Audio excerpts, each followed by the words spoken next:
Touchdown,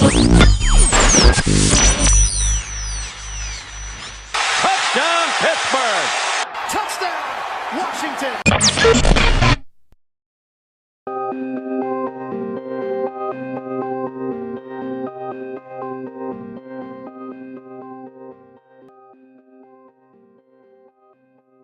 What's going on, ladies and gentlemen? Welcome back to the Steel Skin Show, episode 58. This is a show hosted by one diehard Pittsburgh Steelers fan and one diehard Washington Redskins fan. From game recaps, game previews, news headlines, analysis, opinions, and all kinds of other stuff, we've got you covered on all things Pittsburgh Steelers and Washington Redskins. My name is Patrick, and I'm the voice of the Pittsburgh Steelers here on the show. And I'm Chris, the voice of the Washington Redskins. Chris, how it be, how it do. Good. Cool.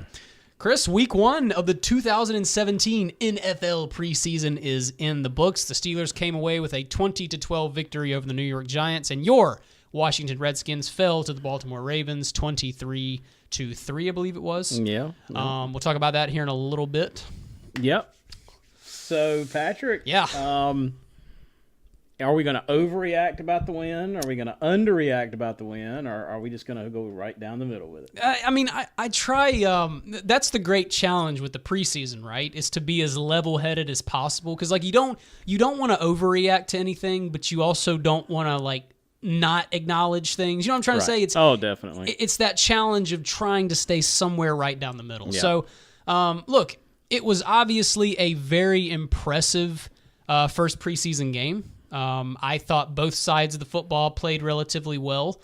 I guess I want to start today with the defense, and I guess I just want to talk about the defensive performance as a whole. Chris, I thought across the board this defense was impressive.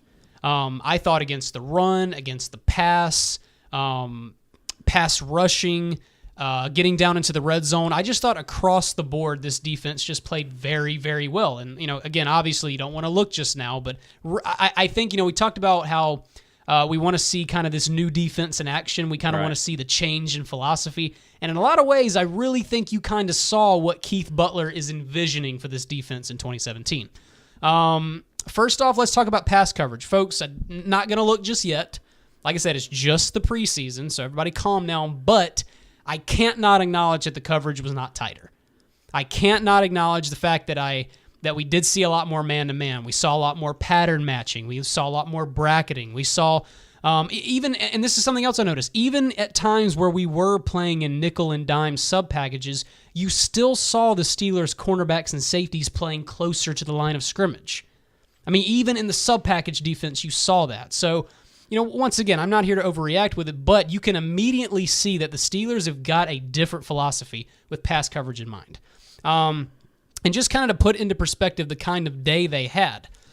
Among three quarterbacks, Josh Johnson, Geno Smith, and Davis Webb, the Giants quarterbacks combined went 23 of 42 for 169 yards, no touchdowns, Chris, one interception, should have been two if not for a penalty that called it back, 5 yards per completion on average, and a total combined QBR of 58.8. That kind of sounds like an average day for Eli Manning. Oh, yeah, exactly. Yeah, it was like he never left. No. You don't, just play three quarterbacks. You don't need Manning.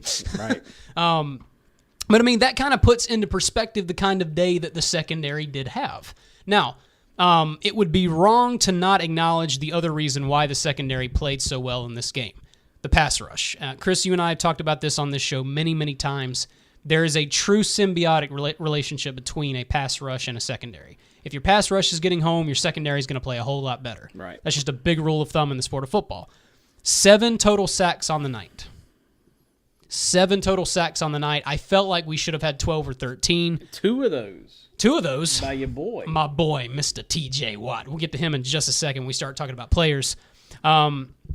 But, Keith Butler was not shy about what he wanted to do in this game. He did not, he was not finesse with his play calls. It was pressure from the start. And this is another thing we talked about. The Steelers have expressed interest in wanting to be a lot more aggressive with their pass rush, be more consistent in their pass rush. So, we saw that as well. So that was exciting. Run defense was great. 23 total rushes by the Giants. The Steelers only allowed 73 yards, only 3 yards per carry on average. The longest run they had of the entire night was only for 13 yards. And last but not least, red zone defense. Want to highlight that. The Giants got down into the red zone, Chris, 3 different times in this game. No touchdowns allowed, not one time, only field goals. And before you criticize the defense for letting them get down that far in the first place, you got to keep in mind Josh Dobbs threw 2 interceptions in Steelers territory. So it's kind of a tough ask for your defense when you put him in that position. So, anyway, just wanted to really highlight that really quick. I thought the defense across the board was very, very solid. I guess while we're on the defense, we'll start talking about individual players now. Let's open up with my boy, TJ Watt. Look, folks, it's early. The great challenge, with the preseason is to not overreact when somebody has a great game. But, man, it's kind of hard not to. Rookie TJ Watt looks really, really good, folks. And here's the thing I'll say about Watt.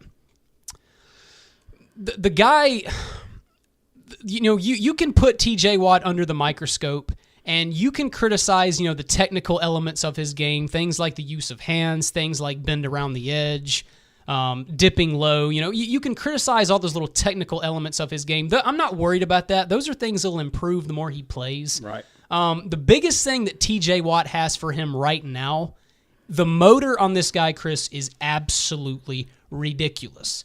There's a phrase that you use a lot on this show when you talk about pass rushers, and I'd love to hear you say it. You talk about guys that'll crawl to a quarterback if they have to. And TJ is one of those guys. So many of the pressures that he got in this game was just because he wouldn't stop. So many times you'll see an offensive lineman initially win that battle, and you'll see the effort kind of let up a little bit in the pass rusher. TJ won't stop. He'll keep going, and he'll bludgeon you and beat you down until he wins. And here's the big stat line in this game, folks, was 2 sacks. TJ easily probably should have had more like 4. There were 2 other times I can think of right off the top of my head where this guy probably could have had like 2 more sacks. So, also had 1 pass defended. Another thing, 70 total snaps on the night, Chris. This guy ran the wheels off this guy, threw him on special teams a couple of times. I mean, I'm not trying to overreact, but I'm really excited in what we have with TJ Watt. Real quick. Yeah. What about this whole report about Harrison being a relief pitcher? Yeah. Are you talking about Porter's comments earlier? Yeah. So what happened with that? Okay, I'll just give you my opinion as a Steelers fan and as somebody who has watched James Harrison over the last 2-3 years on this team. I'm just not buying it.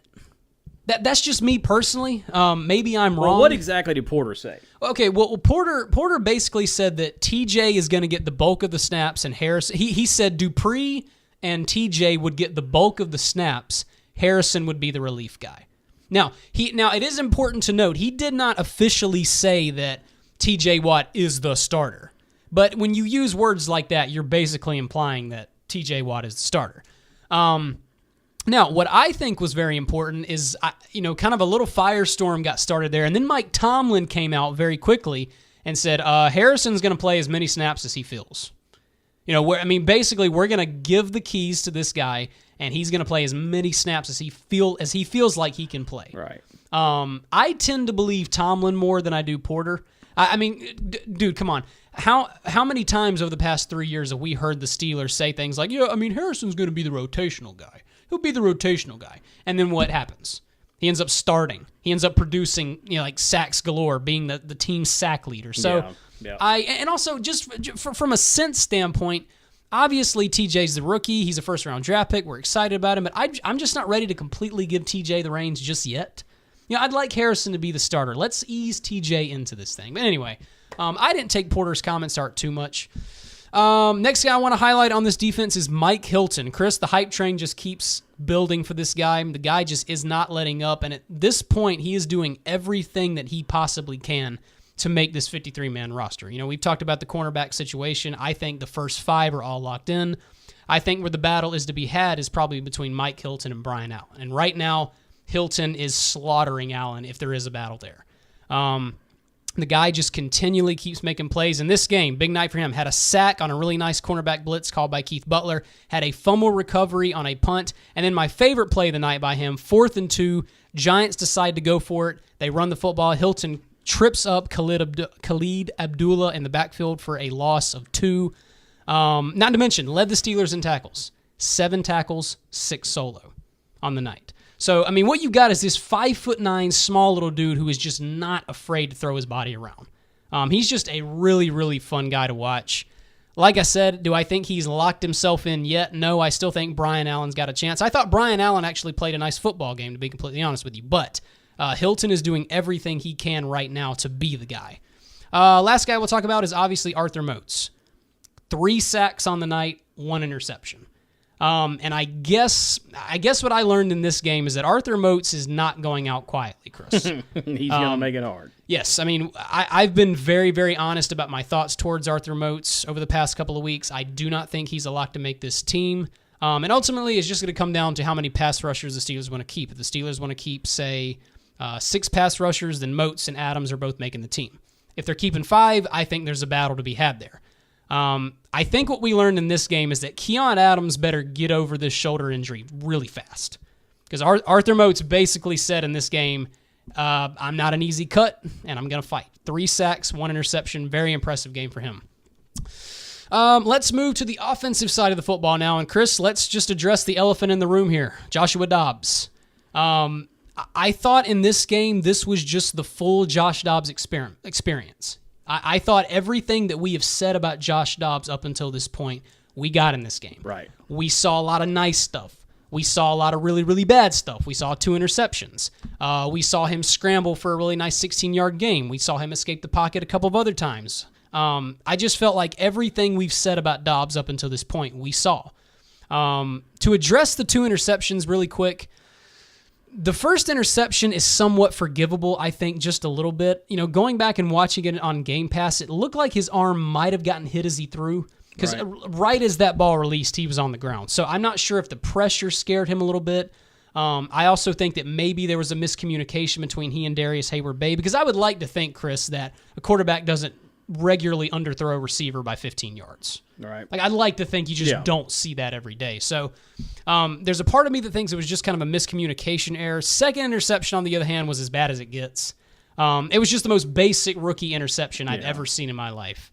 And give the Giants credit. It was a nice play call by them. Really nice disguise blitz. They actually dropped the defensive end into coverage. He looked like he was going to blitz, so I don't think Dobbs ever saw him.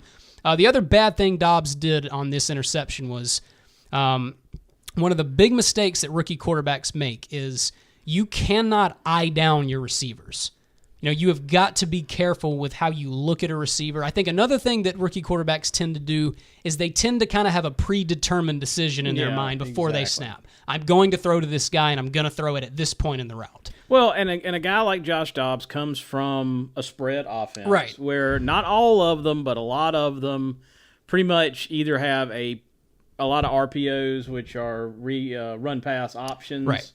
And inside of that RPO, you've got 3 different passes usually. Hitch, slant, or like a dig in behind that. Right. But essentially, they're half-field reads. Right. So come to the line, you get a look to the side of the field, you're reading that side of the field, and you're thinking, okay, this is my open guy. But you're exactly right. You sort of predetermine. I mean, I think it's the biggest thing that rookie quarterbacks have to get over. You know, you've got to be willing to adapt. You've got to see the entire field. Be aware of the coverages. You know, understand that teams a lot of the times are going to disguise their looks. That's right. And that's what the Giants did on this play. But I'm not going to grill them too hard for it. Now, I'm just going to say this, and maybe I'm in the minority on this. I came away from this game, Chris, more impressed with Josh Dobbs than not. And at the end of the day, I think he had a better game than a bad game. Here's why. The way he responded to those 2 interceptions, I thought was absolutely incredible. Because so many times these young quarterbacks, they throw 1 interception or 2 for that matter, and it just tanks all confidence. Right. They don't come back from that. Dobbs, on the other hand, composed himself very well, came back through a 44-yard strike to Kobe Hamilton, gorgeous throw. Later on through a 28-yard touchdown pass to Kobe Hamilton. That was really nice.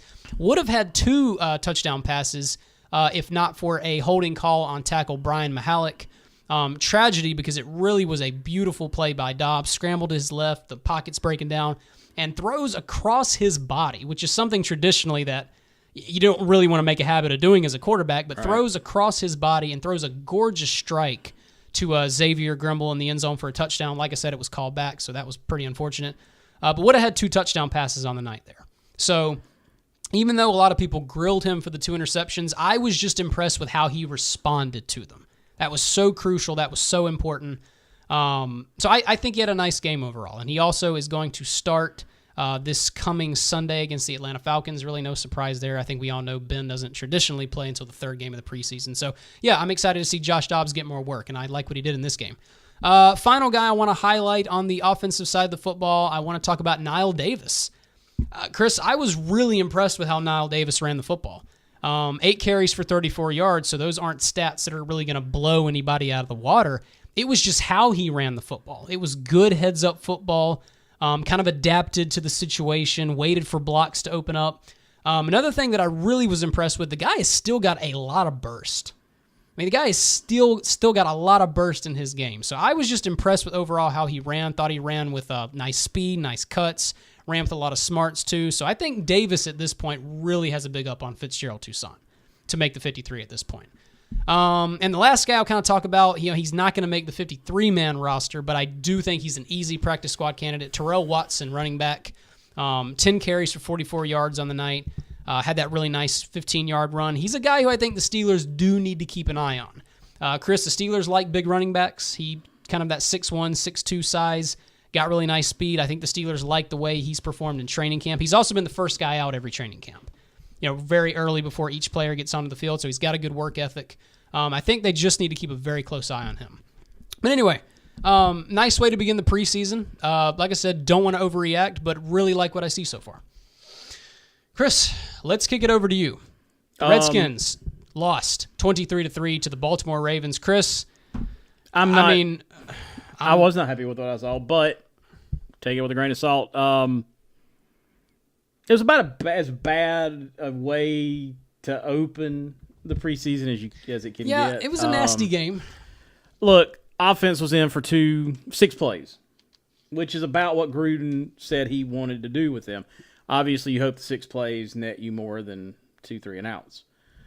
First play of the game, Cousins, you could tell he wanted to go to Pryor, get him involved. Mm-hmm. Pass was a little bit high. I don't know. Pryor, at some point in the season, you need Pryor to come down with that pass. But now, Chris, the fact that he threw an incompletion in this game, are you done with Kirk Cousins? Oh, yeah, totally. I mean, I just didn't know what to do. I mean, when he threw that incomplete pass, I just thought, wow, couldn't believe it. An incomplete pass. An incomplete pass. Well, look, the offensive, the only way to talk about the offense, and whether it was the starters, whether it was the second team, or whether it was the third team, the offensive lines on all 3 just got owned. Yeah. They just got owned. Trent Williams said a couple of things that were interesting. He said, hey, we had trouble with their rush last year when we played them, especially early. We adjusted. The Redskins ended up winning the ball game 16-12. So, yes, folks, in-game adjustments do take place. Yeah. I think it was clear that what Baltimore brought in terms of what they wanted to work on was a lot better than what Washington brought in terms of what they wanted to work on. Mm-hmm. But what I think what you just said is a very good thing to say about preseason games, because coaches and coaching staffs kind of have an idea of what they want to work on going into the preseason game. You're not game planning for the Washington Redskins if you were Baltimore. That's a very good statement. And if you're Washington, you're saying, look, these are the plays we want to run. Let's see how we do. I just wish maybe the communication had been better. Sure. These guys have seen blitzes before. They've seen what they look like, especially the starting 5 that we're hoping will sort of carry this team to the next level. So I'm hoping that this game will serve as a little bit of a kick in the rear. Yeah. Hey, we got owned. Let's go out there and show people. Let's go shut people's mouths. Yeah.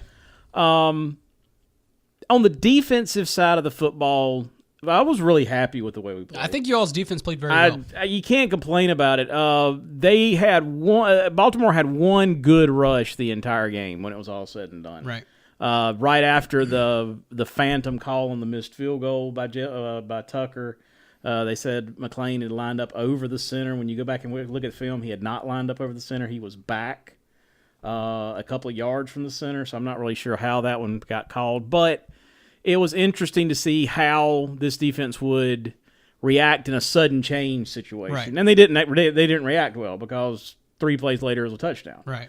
But overall, there's no way you can be unhappy with what we saw, especially in the run defense department. Not going to spend a ton of time on it, but what I will say is this. I was very interested in the base looks, how often we stayed in our base 3-4 defense and the different things we did out of that. It was not a straight nickel look when we had our nickel package in there. Had a couple of interesting formations, alignments with a bear front, which is essentially you line your 3 linemen up, head up on the guard, and center. Had a couple of those plays, and had a couple of guys work into the A gaps off of those looks for the blitz for blitzes. Folks, one thing, and I'm not going to belabor the point, but one thing I hope that Greg Minuski does not do is completely abandon the 3-4 look. Joe Barry swore up and down he was a 3-4 coach, but we were essentially a 4-2-5 defense the entire season. Mm-hmm. That's what we were. And we were not built very well for that, and that's why we struggled last year. That's why we struggled the last 2 years. Minuski said when he got hired he loves a 3-4 because it's easier to bring pressure from different places. You don't do that if you're lining up in a 4-2 all the time. Right. So I would love to see the Redskins be multiple in this 3-4 look.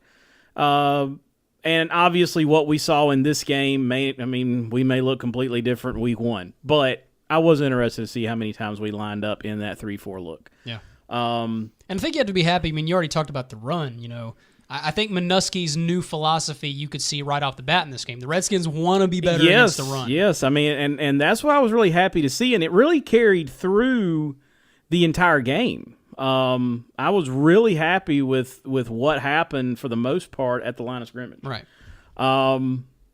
So that's kind of the overview of the game. I think, again, I don't want to see us get owned physically the way we did up front on the offensive side of the ball. Got to fix that. Right. As far as players on the defensive side, Jonathan Allen, he's what you thought he was. That boy. He was what you thought he was. John Kym had the best. He's a writer for ESPN. He's covered the Redskins for about 22 years now. I think he had the best analysis of that sack. He said the smart thing that Jonathan Allen did is he rushed to depth, which was about 7 yards. He didn't over-rush the passer. Kept his head up, kept his hands alive.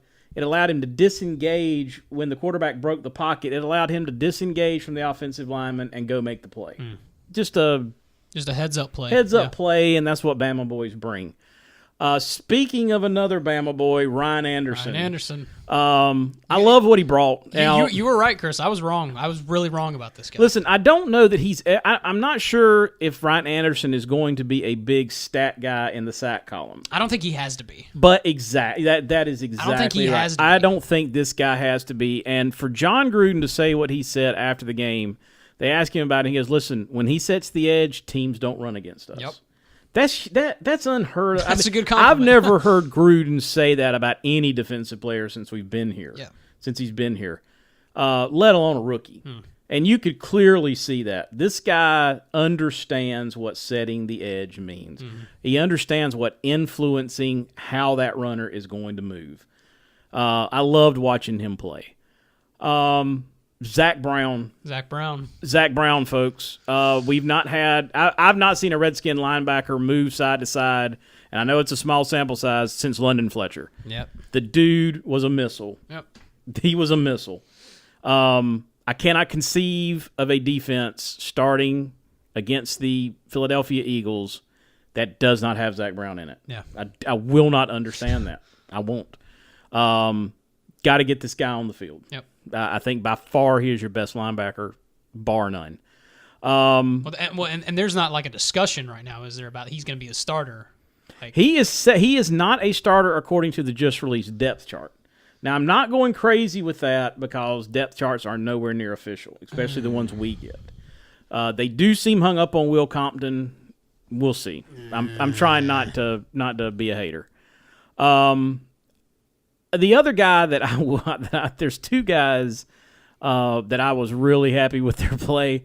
Josh Harvey Clemens and Nico Marley. These are, and they had Nico lining up at linebacker. He was not a nickel backer. Yeah. He was kind of the darling of this game. Dude is a parasite. Yeah. I mean, he just gets himself in on plays. Yeah. Great awareness on the blitz. Nice body movement, nice body control through the hole, and he made the play. They did bring Harvey Clemens in, and he did play in the line, kind of that nickel backer spot, and the dude knows how to get around the football. Give you boys some credit. Did I not shout this guy out coming out of the draft? Yes, you did. I mean, this guy has a feel for the line of scrimmage. He knows how to scrape. He knows how to get himself disengaged, or he knows how to stay clean and make the tackle. Yeah, knows how to not get caught up in all the minutia. And so I was happy with both of those guys. I kind of feel like they're playing for one spot. Mm-hmm. If that's, I don't know. I can't see Marley making the 53. Yeah. I want him to make the 53. Yeah. Because we all love kind of an underdog story. But there's no reason this guy should not be on a practice squad. Yeah. And ready to go if you start having injuries. Well, it sounds like you guys have a kind of a nice problem to have right now. You know? Yeah. But I think Josh Harvey Clemens, in that he was a draft pick, could make things very interesting in how this roster gets built. I was thrilled with his play. Didn't really see a lot of Swearinger, Norman, Breland. I thought Halsey, yeah, our corner from Auburn, had a nice play on the goal line to swat a ball away, save a touchdown. Had another couple of nice plays. He did get burned. Did see a couple of skins, young corners get burned deep for not looking back at the football. Really hope that's something they get fixed. Did see one big, real long pass interference penalty. But overall, I was happy. Phil Taylor, I thought, had a very active game. This guy continues to surprise people. So those are sort of the guys that stood out to me defensively.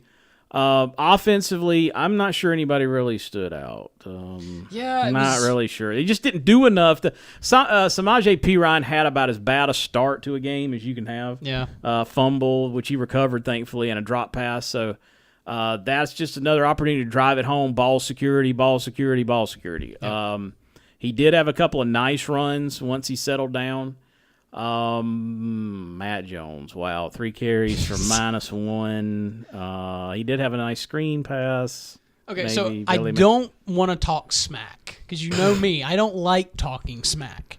But I had to laugh a little bit at like the Redskins because it's not. I mean, you said it, but I remember like Manny Benton. Shout out Manny, love you, dude. And a couple of other these Redskin insiders I follow, they're like, look out for Matt Jones.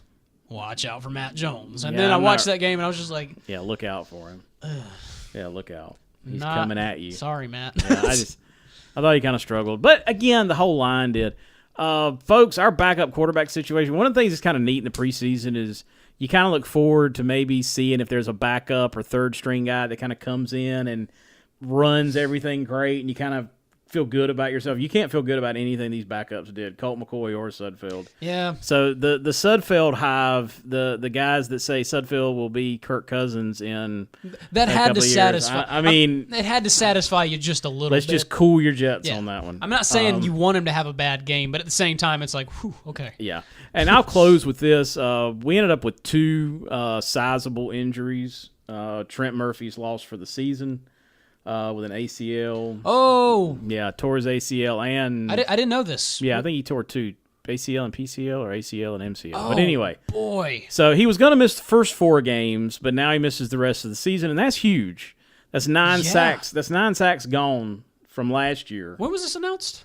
Monday. It was not Sunday. He hurt himself. Totally missed this. Hurt himself. Thursday? Was it Thursday night? He hurt Thursday himself? night. Yeah, hurt himself Thursday night, and I think Friday afternoon. I knew he got injured. I just didn't know he. Yeah, no idea. So he's out for the year, and that's a big blow. And it's going to be interesting to see. Do they sort of keep 7 now? Another guy I want to give a shout out to, just real quick, Anthony Lanier. He did a lot of work with the third string defense. You saw a lot of reasons why the Redskins are high on this kid. Had a couple of man moves on the defensive line. I like the guy. But the other injury, and this is just as sizable, just hear me out, is Sua Cravens. Yeah. Sua Cravens had surgery earlier today, and he says he'll be ready for the start of the regular season. But this is a big injury because here's a guy that's transitioning to the strong safety position after last year where we dorked around and played him at nickelbacker for the most of the entire year. You need them knees. hurt his knee, and this is a knee that's given him trouble since college, so that's a little bit concerning.